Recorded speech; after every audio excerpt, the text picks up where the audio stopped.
One announcement today before I get into the material.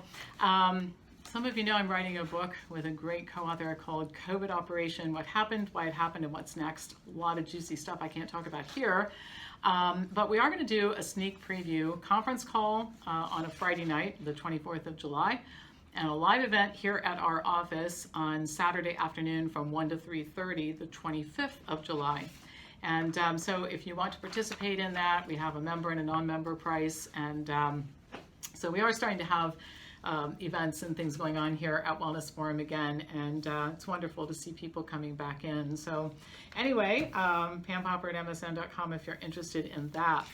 All right, so today we're going to talk about what's going on in the fact-free hysteria world with people who are paying the price for some of the crazy things that are going on out there, and all of what I'm going to share with you today should frighten the heck out of you. So some of you might remember Senator Scott Jenson, who is a medical doctor from Minnesota, and he was interviewed several times a few months ago when the order went out, and Dr. Deborah Birx actually said it during a White House press conference that if a person got hit by a bus, had a heart attack, but tested positive for COVID, we're going to code it as a COVID death.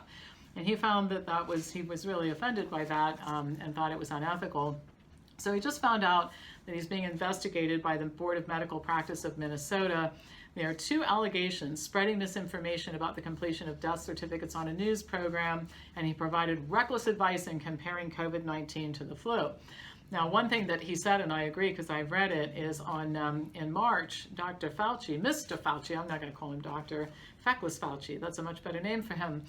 Feckless Fauci published an article in the New England Journal of Medicine along with the feckless director of the CDC that said that it was going to be about the same mortality rate as the seasonal flu. Now, he lied a couple days later in front of Congress and said it was going to be 10 times worse, but you know, we'll just put that aside. Anyway, so that's what Mr. Fauci said. When he says it, it's okay, but if somebody else says it, it's not. So it's sort of like in the world of COVID. Okay to go to Walmart, not okay to go to church. You can't get disease in the grocery store, but if you go to a birthday party, you know how COVID loves the grocery store and hates the birthday parties, right? So anyway, he's been a family doctor for 40 years. 5 years ago, he was named the Family Doctor of the Year in Minnesota. Has an excellent reputation. You could tell he was really bothered by this. One of the things that Minnesota does, most states do this, is the complaints are anonymous. So I could write in and I could just allege that, you know, a doctor tried to kill me in my office or something, and sign it anonymous, and they would have to investigate it. So that's not so good. After he made the appearance on television, he says that he received threats on social media and from physicians, some of them from physicians and others who disagreed with him, not to talk to him, just to threaten him. Sort of like what we experience every day when the scared masked co-conspirators are screaming at us and taking pictures and turning us in. And you know, I have a plan for the snitches, by the way. Stay tuned on that. We're going to take care of the snitches because they're co-conspirators, but I digress. So anyway, basically what happened is the governor of Minnesota ginned up the numbers. So, you know, they said there would be 35 to 40,000 cases in Minnesota, and some said it would go to 10 times higher. But last year there were 500,000 cases of flu in Minnesota. So if it was 10 times higher than 35 to 40,000 cases, it would still be less than last year. Is this reckless advice? It's a fact. It's a fact. And it's a fact that Mr. Fauci wrote in the New England Journal of Medicine. But this guy's getting investigated while Mr. Fauci's still a free man. Not a just world we're living in right now. On the death certificates, what drove him to be interviewed or say something about this is that he received an email from the Department of Health that said COVID-19 should be on the death certificates if it was assumed to have caused or contributed to the death. And he says that's not how death certificates are done, and official instructions about how to fill out death certificates said something entirely different, and he actually reads in the video what it says. The Department of Health eventually said they wouldn't list non-confirmed cases as COVID, but other states didn't do this. They misreported. So the bottom line is what he said was going on was true. The state later fixed it, probably because the way a lot of states fixed it, citizens started screaming or a lawsuit was threatened. That's what happened in Colorado, for example. The governor projected, this is phenomenal, the governor said 74,000 people were going to die in Minnesota. He He said 1,000 per day were going to die in July. That's why we're all wearing masks, because thousands of people are going to die every day. Well, the whole time this has been going on, by July 6th, there were 1,500 deaths in Minnesota, not 74,000, not 1,000 a day, and all but 6 were in 300 long-term care facilities, and this was because people with COVID were placed in nursing homes and infected vulnerable people. So he asks the question, do we think it's okay to misrepresent the numbers? Do we think it's okay for the death certificate to say something false? And he says if it can happen to him, it can happen to anyone. And I think that's the part that the masked cowards miss, is that one of these days they're going to be coming after you, and you will be darn glad that people like us are ready to stand up for you, even though you're a snake right now, a snake in the grass. I would do it. I would stand up for a snitch, because I don't think it's right to let other people be punished, even if they deserve it. Not as much. I wouldn't stand up for the Emperor of Ohio and some of the other people, but the mindless snitches and masked wonders, I guess I would try to protect them from something bad happening. Can't even believe I'm saying that, but I probably would do it. All right, so this will scare you a little bit. New England Journal of Medicine article entitled "Ensuring Uptake of Vaccines Against SARS-CoV-2," it's dated June 26th, recently, suggests that employment suspension, as opposed to fines or criminal penalties, to be imposed on those who refuse mandatory vaccinations in the future. And it says, quote, "State mandates should not be structured as compulsory vaccinations, absolute requirements. Instead, non-compliance should incur a penalty. Nevertheless, because of the infectiousness and dangerousness of the fake pandemic," no, it actually says of the virus, "relatively substantive penalties could be justified, including employment suspension or stay-at-home orders for persons in designated high-priority groups who refuse vaccination." That would be me. I'm over 60. I'm considered vulnerable. So if I turn down the vaccination, then I could be quarantined, or I could be suspended from employment, but I own my own business, so does that mean that they take it away from me? Well, in a communist country, in a despotic state, they can do that, so I don't know, maybe that's what they'll think they need to do to get compliance. Neither fines nor criminal penalties should be used. However, fines disadvantage the poor, and criminal penalties invite legal challenges on procedural due process grounds. Both are bad public health policy for a COVID-19 vaccine, because they may stoke distrust without improving uptake. Do they really think that they've stoked trust in the thinking people? In the thinking people? Come on. Well, so you might lose your job if you don't decide to get a COVID vaccine. They're recommending it in the New England Journal of Medicine, where Feckless Fauci writes, right? All right. So on June 17th, some young people attended a party in Rockland County, New York, and the host, I hope you're sitting down, he had symptoms of flu. You know how serious it is when young people get the flu. Health authorities estimated that he might have infected 8 other people, and these people refused to cooperate with the health department contact tracers, apparently not understanding the seriousness of having the flu. In response, subpoenas were issued, and they were levied with a $2,000 per day fine for not complying.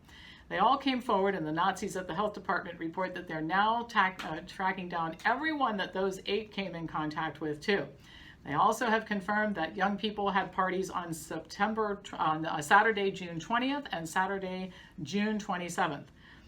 You know how young people having parties, rare and risky. I mean, they must have people driving around looking for parties. Does that scare you? It should scare you. It might even start to scare the masked wonders at some point in time. Coming to a place near you. So maybe you want to think about joining MakeAmericansFreeAgain.com, helping us grow our numbers so we can fight this nonsense. A man in Spokane County who refused to isolate after testing positive for COVID-19 was jailed. The man was issued a civil health hold by County Health Officer Dr. Bob Lutz. His unwillingness to cooperate, said Lutz, means he is a direct threat to the community. Apparently, the man refused to take the more appropriate housing, which the county offered to him, which included hospitalization with guards or a more appropriate isolation facility. So they wanted to take him out of his house and put him in a hospital with guards or an isolation facility. Gosh, you just got to wonder why somebody wouldn't willingly do that, right? So they were left with no other choice but to take him to jail, where he's being held under the medical care of the jail. He's sentenced to stay, get this, until July 11th, unless Lutz decide there's need for a longer quarantine, in which case he'll petition the court and send the order to the jail. So apparently Mr. Lutz can just decide that this guy needs to stay longer. So coming to a place near you, they're going to take you out of your house and take you someplace that's safe to spend your quarantine time. And God knows you got to just be crazy to not want to do that, right? Wait till they take one of your kids, because they're starting to do that in some of these states too. All right. Andrew Cuomo, the Emperor of New York, loves being emperor, and he wants to remain all-powerful. Apparently, some members of the legislature are going to help him do it. 2 Democrats, Senator Todd Kaminsky and Assemblymember Linda Rosenthal, have introduced bills in their respective chambers that would make the emperor's executive orders concerning businesses requiring employees and customers to wear masks permanent, no expiration date. So you in New York, if this goes well, you're going to get to wear masks all day, every day, for the rest of your life. I mean, you just got to be excited about these politicians, right? The emperor issued an executive order on March 7th and then another one on May 28th.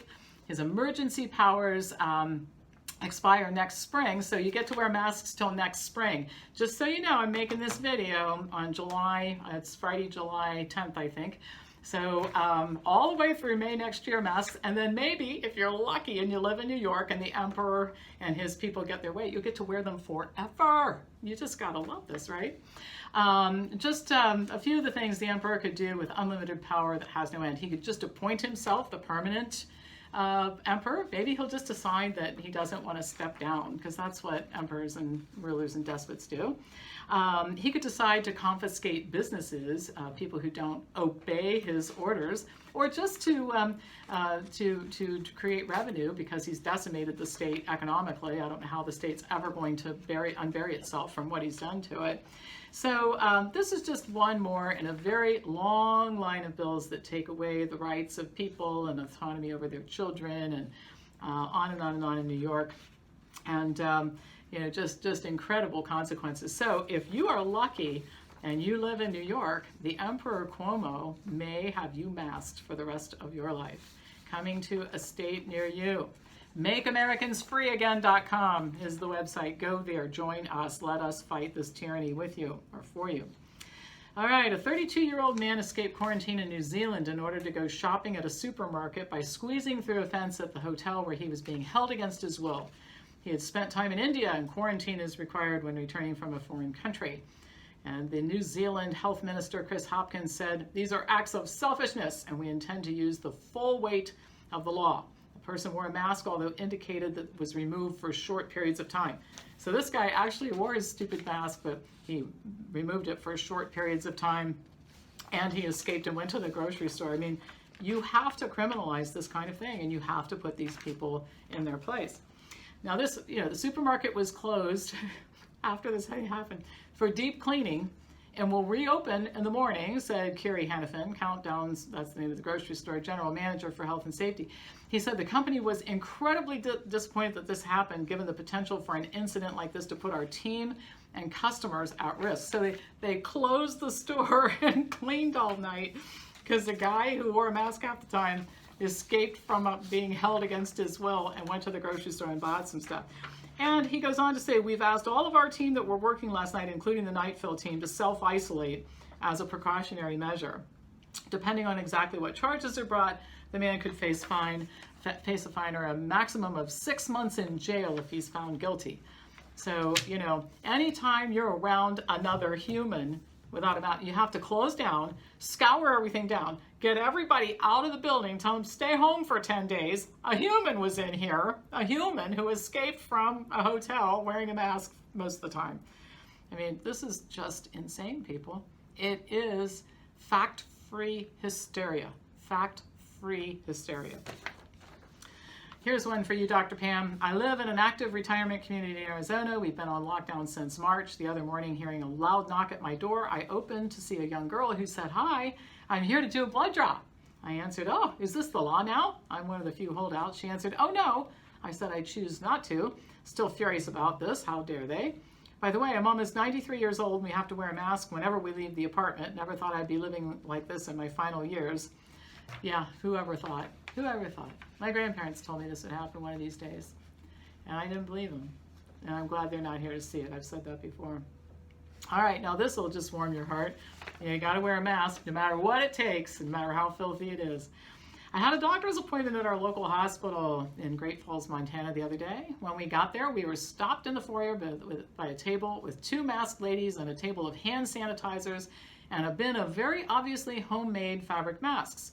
We had to answer several questions about our health. God forbid, sick people seeking medical assistance. I mean, why would you be giving 2 people who are not medical professionals any information about your health? I would just refuse. But anyway, the gal said to pick a mask. I said, are those reusable? And she said, looking away from me and acting rather embarrassed, yes, but we sanitize them. I said, that's disgusting. I'm not concerned about this scandemic, but I am concerned about other diseases spread by using other people's masks. She then opened a box and gave me and my husband a new medical mask. So now they're spraying sanitizer on them and recycling them. Great moments in public health.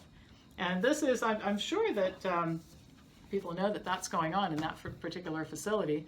And I bet the ruler and health director of that state are looking on and going, way to go, we rock, we definitely rock, look at what we're getting done.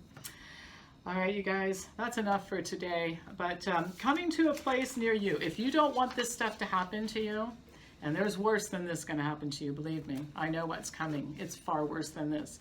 PamPopper@msn.com is my email address. MakeAmericansFreeAgain.com is the website for signing up and getting other people to sign up. I need you guys. I need to represent numbers to do what I'm getting ready to do. So please do it. I'm investing a fortune in this, and I need you to help. All right, and WellnessForumHealth.com if you want to support our efforts. Just buy stuff from us. That's all you have to do.